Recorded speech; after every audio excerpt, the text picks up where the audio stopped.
आम संकल्प मद नुहे जीवन में आज गोटे अवेयरनेस आमर मिशन शक्ति वासुदेवपुर ब्लॉक कैंपस भितर मिशन शक्ति गृह अनुष्ठित है से एसएचजी ग्रुप माँ मैंने आसी वासुदेवपुर बीडीओ मैम तहसीलदार सर आईआईसी एवं अन्य भद्रबृंद सब आसी मीडिया भाई मान उपस्थित आज किपरि अपमिश्रित मद को रोकवा खराब मद को रोकवा समाज मद केमी दूरेबा से विषय आलोकपात करागला एसएचजी माँ मान विशेष भाव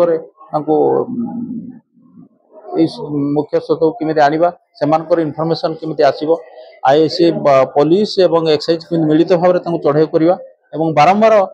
केमी एथिरु पनिशमेंट देले केस पनिशमेंट देले ताहले से माने सुधीर पारिबे एक्चुअली तो भूमिका होची माँ मानकर माँ माने नहले एठी कोनोस किछि हे परिबो नाही। हमरो राज्य सरकार तरफ आम संकल्प निशा नुहे जीवन प्रोग्राम रो शुभारंभ कराई ए प्रोग्राम चली जून 26 पर्यंत आज आमर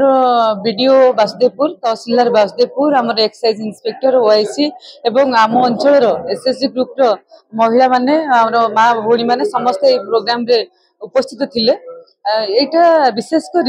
आमर गाँ गहली जो निशा सेवन चली जो निशा बिक्री चली आम केमती प्रतिहत करें केमती आम बंद कर आम केस रजिस्ट्रेशन कर जेल जाऊँच बेल रे पुणी आस पुनर्बार बिक्री कर आम समस्त मिसिकी तो से माध्यम आम सचेतन होलु परस्पर को आम इंटरेक्शन करूँ कॉन्फिडेंशियली से केमती हमको इनफॉरमेशन शेयर करेंगे जोटा कि आम केस रजिस्ट्रेशन करके प्रिवेंट करवा किसी जगह रे आम मीटिंग करी आम ग्रामर मुख्य मानू आम इनवल्व करी निशा को बंद करवा निशा कारबार को बंद करवा एवं जदि युवक किए अच्छा काउंसिलिंग माध्यम आम बंद करवा एवं विशेषकर मु निश्चय भाव अनुभव करी आमर ओडिशा रु मद बंद करा जाऊ बैन करा जाऊ बैन नहला पर्यंत आज्ञा आम जो पारिवारिक हिंसा होची कि बाहर भी आप घरे पशिक छिनताई करवा रास्तार छिनताई करवा एक्सीडेंट अनेक क्षेत्र में आज्ञा मद ही संपूर्ण दायी निशा ही दायी रोचे तेणु विशेष अनुरोध आम भी प्रोग्राम माध्यम सरकार को करुचु जे ओडिशा रु मद बंद करा जाऊ बैन करा जाऊ। धन्यवाद।